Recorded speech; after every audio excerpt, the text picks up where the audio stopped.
We're wasting no time today. 10 things I know now that I wish I'd known sooner.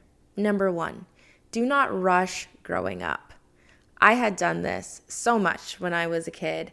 I wanted to be in junior high. And when I was in junior high, I wanted to be in high school. When I was in high school, could not wait to be an adult. And as I lived through each one of those experiences, I had realized how much I had taken those past moments for granted. The times where I lacked responsibilities, the closeness with my friends, with my family, and just all these blissful moments that I can't go back and relive. You don't get the time back. So do not rush your life and honor the divine timing of it. Your life is not going to look like everybody else's. When your friends get married, doesn't mean you're going to get married at the same time, or doesn't mean you're going to have kids at the same time, own your first home, or succeed in your career. Everybody's life looks different because you are different. Sometimes you're going through healing periods. There is a time for everything along your journey, and all should be appreciated. Number 2, don't live for other people's expectations. And don't compare your life or yourself to others. And that doesn't mean to just live selfishly, but live based on your own value and belief system. Number 3, don't go seeking love when you're heartbroken.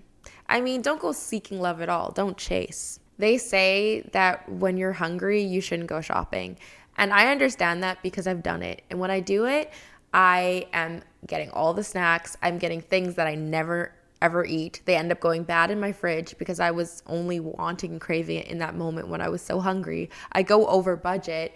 So the logical thing to do is to heal before you try to jump to another relationship. Before you get back into the same relationship, heal, because you're going to carry a lot of baggage.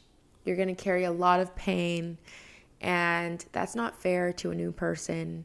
That's not fair to even your family and your friends. Oh, and to add to that, don't just date based on chemistry and attraction. 4, don't stress over things you can't control. Problems have solutions, and if there's no solution, then it's not your problem. Give it to God. Because what is the point over stressing over things that you cannot control, that you cannot change? It's only torture to your own mental health and your physical body. So if you have a problem and you cannot change it and you cannot control it, then you have to remain stoic. You have to keep your peace. Protect yourself. Forget it. There's nothing you can change about the past. There's no point in worrying about the future. You just have to be present. Number 5, don't be afraid to lose people, things, vices, jobs, anything that's no longer serving you for your own growth. You need to be able to let go in order to grow. And I always advise people that if you can, totally move outside your hometown, even if it's just for a little bit, even if it's just temporary. The amount of growth that you will experience is so much more than you'll ever experience when you're just in your hometown doing the same thing day in, day out. You become autonomous. You become like an NPC or a Sims character. And so when you are in a new environment with so much new data, new environment, new people, new experiences, and you're out of your comfort zone, you are going to grow. It's a guarantee. 6, define your own success. Beauty, recognition, fame, money, all that's great. But the real luxuries in life is your health, is healthy relationships, is family, supportive friends. Those things are priceless, and you can have all the money in the world. You can have all the Chanel bags and Gucci and Louis. And at the end of the day, if you don't have anyone to share any of your material possessions or material wealth, it really means nothing. It's experiences what really fulfill us, our experiences with people we love, and our connection with ourselves. So your health is everything. 7, your happiness is your own responsibility, and change starts with you.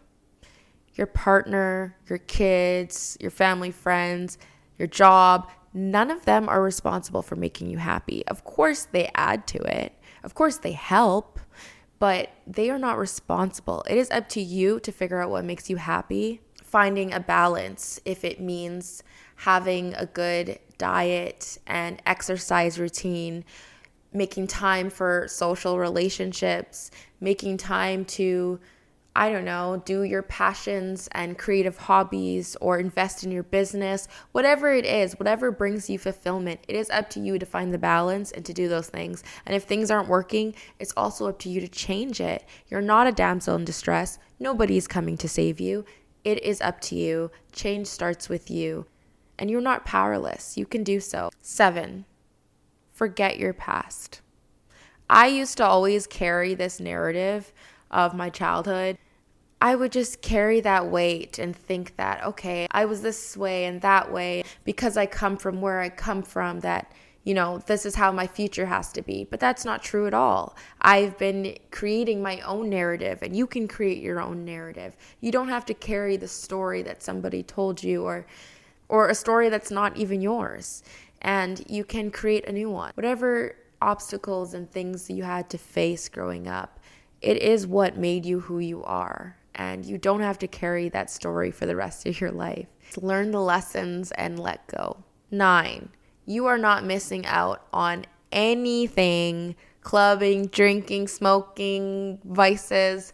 And maybe for a lot of us, we have to have those experiences. We have to be super hungover to realize we don't really like alcohol that much and we can have fun without it.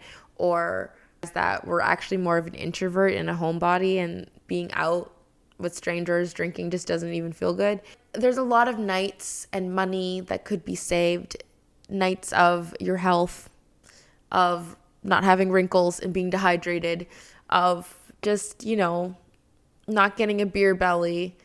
You're not missing out on anything on participating in things that stunt your growth. Number 10, trust your intuition. Follow your heart.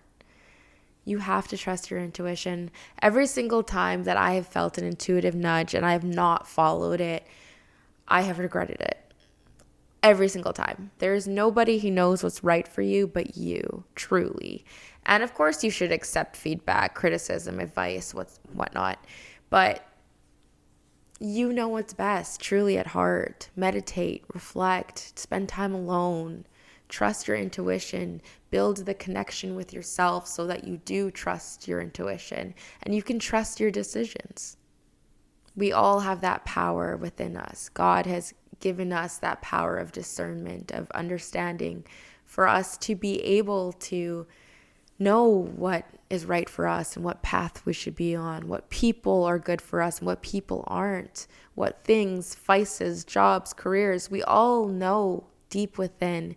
It is for you to not be unconscious and to find that within.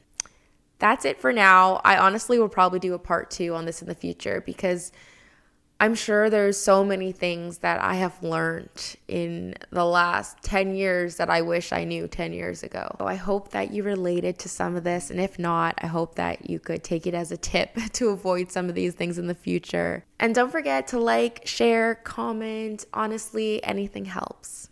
Take care.